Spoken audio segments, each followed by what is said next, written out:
ಹಾಗೆ ಇದು Thursday mini blog. ನಮ್ಮ ಮತ್ತೆ ಬಂದಾಗ ಮಾಡಿರೋ ಬಿರಿಯಾನಿ ರೆಸಿಪಿ ಸುಮಾರು ಜನ ಕೇಳ್ತಾ ಇದ್ರಿ. ಇದನ್ನ ನಾನು ನಾಟಿ ಮಸಾಲೆನ ಬಳಸ್ಕೊಂಡು ಹೈದರಾಬಾದಿ ಸ್ಟೈಲಲ್ಲಿ ಮಾಡಿರೋ ಅಂಥದ್ದು.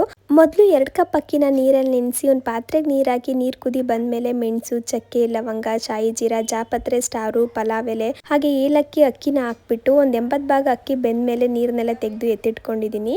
ಇವಾಗ ಒಂದು ಕಡಾಯಿಗೆ ಎಣ್ಣೆ, ಈರುಳ್ಳಿ ಹಾಕಿ ಈರುಳ್ಳಿ ಗೋಲ್ಡನ್ ಕಲರ್ ಬರೋವರೆಗೂ ಫ್ರೈ ಮಾಡಿ ಎತ್ತಿಟ್ಕೊಂಡಿದ್ದೀನಿ. ಹಾಗೆ ಇನ್ನೊಂದು ಕಡಾಯಿಗೆ ಸ್ವಲ್ಪ ಎಣ್ಣೆ, ಬೆಳ್ಳುಳ್ಳಿ, ಹಸಿರು ಮೆಣಸಿನಕಾಯಿ, ಈರುಳ್ಳಿ, ಏಲಕ್ಕಿ, ಮೆಣಸು, ಸೋಂಪು, ಶುಂಠಿ ಹಾಕಿ ಹುರ್ಕೊಂಡು ಅದಕ್ಕೆ ಪುದೀನ ಕೊತ್ತಂಬರಿ ಸೇರಿಸಿ ಸ್ವಲ್ಪ ಬಾಡಿಸ್ಕೊಂಡು ಗ್ರೈಂಡ್ ಮಾಡಿ ಇಟ್ಕೊಂಡಿದ್ದೀನಿ. ಹಾಗೆ ಇವಾಗ ಒಂದು ಪ್ಯಾನ್ಗೆ ಎಣ್ಣೆ, ಬೇಯಿಸಿರೋ ಮೊಟ್ಟೆ, ಉಪ್ಪು, ಖಾರ, ಅರಿಶಿನ ಹಾಕಿ ಹುರಿದು ಎತ್ತಿಟ್ಕೊಂಡ್ಬಿಟ್ಟು ಅದೇ ಪ್ಯಾನ್ಗೆ ಸ್ವಲ್ಪ ಎಣ್ಣೆ, 3 ಮೊಟ್ಟೆ, ಸಾಲ್ಟ್ ಮತ್ತೆ ಪೆಪ್ಪರ್ನ ಹಾಕಿ ಫ್ರೈ ಮಾಡಿ ಇಟ್ಕೊಂಡಿದ್ದೀನಿ. ಇವಾಗ ಒಂದು ದೊಡ್ಡ ಪಾತ್ರೆಗೆ ಎಣ್ಣೆ, ಸೋಂಪು, ಈರುಳ್ಳಿ ಹಾಕಿ ಹುರ್ಕೊಂಡು ಅದಕ್ಕೆ ರುಬ್ಬಿರೋ ಗ್ರೀನ್ ಮಸಾಲ ಹಾಗೆ ರುಬ್ಬಿರೋ ಟೊಮೊಟೊನ ಸೇರಿಸಿ ಚೆನ್ನಾಗಿ ಕುದಿಸ್ಕೊಂಡ್ಬಿಟ್ಟು ಅದು ಸ್ವಲ್ಪ ಎಣ್ಣೆ ಬಿಟ್ಕೊಂಡ್ಮೇಲೆ ಖಾರದ ಪುಡಿ, ಧನಿಯಾ ಪುಡಿ, ಜೀರಿಗೆ ಪುಡಿ, ಗರಂ ಮಸಾಲ, ಮೊಸರು ಹಾಕಿ ಚೆನ್ನಾಗಿ ಬೇಯಿಸ್ಕೊಂಡು ಇದು ಪೂರ್ತಿಯಾಗಿ ಬೆಂದ್ಮೇಲೆ ಬೆಂದಿರೋ ಮೊಟ್ಟೆ, ಕೊತ್ತಂಬರಿ ಸೊಪ್ಪು, ಅನ್ನ, ಅದ್ರ ಮೇಲೆ ಫ್ರೈ ಮಾಡಿ ಇಟ್ಕೊಂಡಿರೋ ಮೊಟ್ಟೆ, ಈರುಳ್ಳಿ, ಕೊತ್ತಂಬರಿ ಮತ್ತೆ ಒಂದು ಲೇಯರ್ ರೈಸ್ನ ಹಾಕ್ಬಿಟ್ಟು ಸ್ವಲ್ಪ ಅರಿಶಿನದ ಪುಡಿ, ನೀರು, ತುಪ್ಪ, ಈರುಳ್ಳಿ, ಕೊತ್ತಂಬರಿ ಸೊಪ್ಪು ಹಾಕಿ 5 ನಿಮಿಷ ದಮ್ ಕಟ್ಬಿಟ್ರೆ ಈ ಬಿರಿಯಾನಿ ರೆಡಿ ಆಗುತ್ತೆ.